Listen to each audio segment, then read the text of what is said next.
I'm a little thug nigga, firstborn grandson. Hickory Park. Okay, actually, Hickory Park is some apartment complexes that is like in College Park. It's on the south side of College Park, like the southwest side of College Park. You know what I'm saying? It's the South Fulton part of town. You know what I'm saying? That's like my second home when it comes to inside the city, from College Park projects down to Hickory Park. It's like a 12-minute drive from each other. You know what I'm saying? Maybe 15 at the most, but yeah. I have ran into, things that, happen just like any other neighborhood in College Park, Hickory Park, when you're all hanging out, drug dealers and things of that nature. At this time, it was this dude named G. He was getting pounds and stuff from me. He had bought a couple pounds from me during the time Frank was out, who was doing our thing. But Frank had got banged. He went to the feds, and everybody was back, strapped for money and stuff, man. Then, me, go back to the robbery, or however. So I go down to Hickory Park one day, and I see G, and actually I'm just finna like rob him, I'm finna see he want to get some pound. He pull out that money. I'm just finna put the thing on him and just kill it. You know what I'm saying? And when I seen him, what's going on with your boy? I say, man, I got like 2 or 3 pounds trying to get him out for the low, man. They're trying to say you want to go ahead and get him. And he was like, yeah, man, I want to go ahead and check him. Like, we'll go ahead and do it right now. And he was like, man, but I got to do something for my auntie, man. I got to help her move, man. So, I'm going to check you when I get back. I'm like, let's just go ahead and do it, man. I was just trying to get that money out for him. He would have showed it to me or something. I would have popped that iron out on him. But he insisted for me to wait till he get back, man. And he brushed me out real quick as he kept walking, got in his car and left. We was standing outside in front of his building in Hickory Park. And I'm like, I started thinking to myself when I see him pull off, did he just get in the car and leave and walk straight out his door without locking it? So then I look to the right and I see that his girl was in the next building over talking to about 4 of her girlfriends, and I can see her standing out. Her girlfriend is more standing into the tunnel, And I said, man, I finna get this thing. So I just like turned around when he left, man, walked straight back in the hallway, walked straight in their house. His door was unlocked and everything. I go straight in his bedroom. He got a safe right there. Man, I grabbed the safe. Safe was already open. Cause when I grabbed it like the door opened and things like fell toward my feet. Man, the man probably had about 200 dimes of crack. I grabbed that. Probably had like $1,800. And then probably already had like a QP of weed. Man, I just grabbed everything, man. Walked straight out the door, got in my car, and left. Went straight back to College Park Hilltop. And once I get there, I see my partner Sniper, I see Donnie, and I see my partner Ree. So I know that they be going down now too at different times or whatnot too, because they know people down there got got family, relatives down there, whatever. So I know that they go down there, got friends and stuff. So when I seen them, we smoking, and I gave them a little bit of what I had. And I told them, I said, hey, man, I just called G down there. They were like, for real? They were like, yeah. Even though G wasn't from Hickory Park, he was from like Cardell or like a little smaller town 2 hours away or whatever, but had moved up toward the city. And, he's not even from there or whatever. So I let them know, hey, man, I had called G, man. Y'all don't go down and stay off down there because it probably be kind of hot, however. But with that being said, like 2 or 3 days later, they both of my partners end up down at Hickory Park out there hanging out or whatever. And G and one of his partners see them. And he know that they be with me, they close friends of mine, and he know they be, up in College Park, where they from and stuff. So G and his partner end up drawing down with the tools on them. G and his partner end up drawing down with the tools up on 2 of my partners. I think they pistol whipped one of them, busted the head open and shot at the other one. Took off running. My partner took off running. Yeah, that's exactly, yeah. He pistol whipped one of them, and then my other partner took off running and he shot at him. You know what I'm saying? So the next day I hear about it, and one of my partners had to go to the emergency room about that incident. You know what I'm saying? So I ended up calling to his house. And his auntie answered the phone. His auntie is like she moved to the hilltop. That's that's the reason why me and him got as close as we did, because once his aunt moved to the project, to the hilltop, me and him got real close. So she was very well known and know who I was and everything. So I ended up calling to his house, and she answered the phone. And when she answered the phone, she was like, "My nephew's in a hospital because of you. It's because of you. He could have lost his life. I had just lost my sister, now my nephew." And her sister she was referring to is my partner's mother. You know what I'm saying? And I started thinking about that as she's going in on me, and then she just hung up the phone in my face. "Stay away from my family. Stay away from my nephew." And hung up the phone, man. That right there had touched me, but like scarred me. You know what I'm saying? I'm burning on all cylinders right now, man. So I want blood at the time. I'm like, man, I got to go. I got to go handle homes. You know what I'm saying? So I tell my partner them about it. My partner JJ, my partner in my group, Untouchables. I tell them about it. I said, man, I'm finna go down here and handle this. And then I remember my partner, and it's so crazy about this story. I remember my partner saying, when I stood up and said, man, I'm finna go handle this, he said, "Hey, Tree, man, you want the pistol?"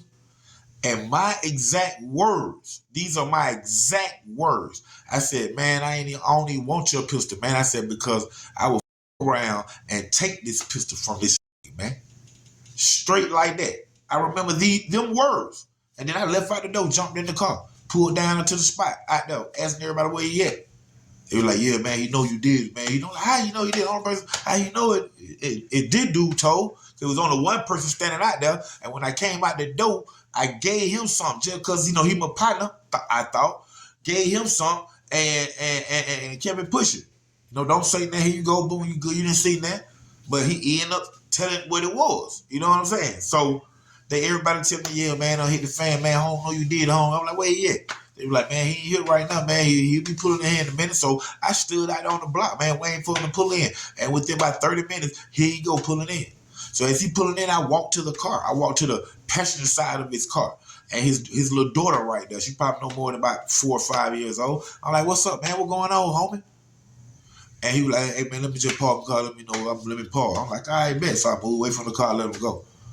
So within about 5 minutes, he walking up the sidewalk where I'm standing there while I'm talking to somebody. I see him walking up.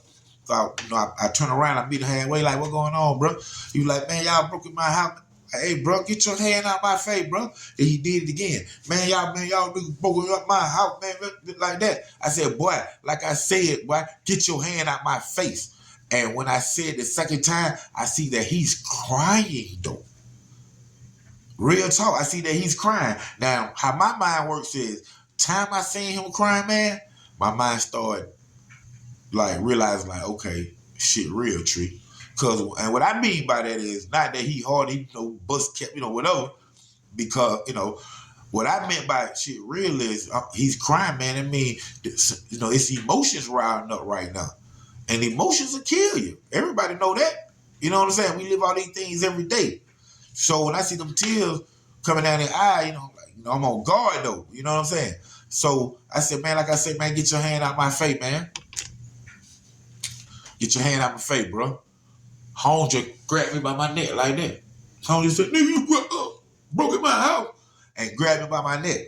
And when he grabbed me by my neck, both of my hands, off natural instinct, both of my hands just locked up under his arm, around his belly, like a belly to belly souffle. And when I locked up under his arm like that, that's exactly what I did, partners. Picked him up, boom, slammed him. Listen to this. Once he hit the ground and I slammed him, that man 45 caliber pistol goes sliding across the seat, man. Both of us trying to get it. I'm on my hands and knees. He trying to get it. Both of us trying to get it. Bam, I got it. But when time I grab it, he is on me, meaning he got my wrist. And now it's like, I done turned around. I'm sitting on my butt. And I used the wall. I remember I used the wall of the project of Hickory Park apartment. I used the wall by Nita Sterling Wonder. Those who stand down, a big shout to the Sterling family, the Robinson family, and my girl Nita Sterling. And she was right there. She know everything I'm telling you. Nita was out there. I remember using my back to stand up off the ground. Now both of us standing up and the gun pointed up. And he crying real hard now. We broke in my house. Man. I said, hey man, let my hand go, bro. Let my hand go. And his partner right there, who helped him jump on my partner there, but of course he ain't stepping to me at all. He just say, hey man, y'all chill out, man. That's what he's saying. Why we got the gun? Why, our hands like that. Man, hey man, y'all chill out. But while he's saying that, this is what my mind started thinking. It just rewinded. Man, I'm going to take this man pistol if I have to. And here it is, the gun in my hand. I'm telling you what my mind thinking too at the same time. Boy, I'm finna go to Hickory Park and sell this pistol for $150. That's what my mind thinking. Time I got the gun in my hand, we like that. Man, y'all chill out, man. I'm thinking like, boy, I got this pistol, boy. I'm finna go straight to Hickory Park and sell this thing, but $150, boy, pop, but like that. But he won't let my wrist go. He would not let my wrist go. So I started saying, okay, I know how to make him let my wrist go. I'm gonna fire the gun. He gonna get scared and let go. So I say, bah! Shoot one time in the air. And instead of him getting scared and letting me go, he got so scared that he embraced me closer to him. And when he did that, my hand is turned this way. And I don't got control, fully function of my fingers. So my hand on the trigger finger, the gun just shooting now. Bah, bah, bah, bah, bah, bah. All over Hickory Park, man. In real talk, man. Shooting up people's windows, going in people's houses, shooting up people's cars, car windows, car doors, everywhere. Pow, pow, pow, pow. Everybody screaming, yelling. And then I hear the old partner again saying, hey man, y'all shooting these folk out. But y'all shooting these folk out. But just like that. And then that's when it was like he didn't let my wrist go, but he relinquished a little force that he had. You know what I'm saying? Like the tightness. And I remember his partner walking up a little closer. And he said, man, y'all just give me the gun. Both y'all at the same time, man. Y'all just let the gun go, man. Y'all shooting these folk cars and these folk houses. One of them bust out everything, man. And then me and him just looking at each other. And me now, I'm thinking, boy, the police on the way. The police on the way. So then I just let the gun go. And then he let my hand go. And then when he let my hand go, I pushed him away from me. When I pushed him away, boy, I turned around and just started jogging to my car. Because I knew 40 County was on the way. Jumped in the car and bent that.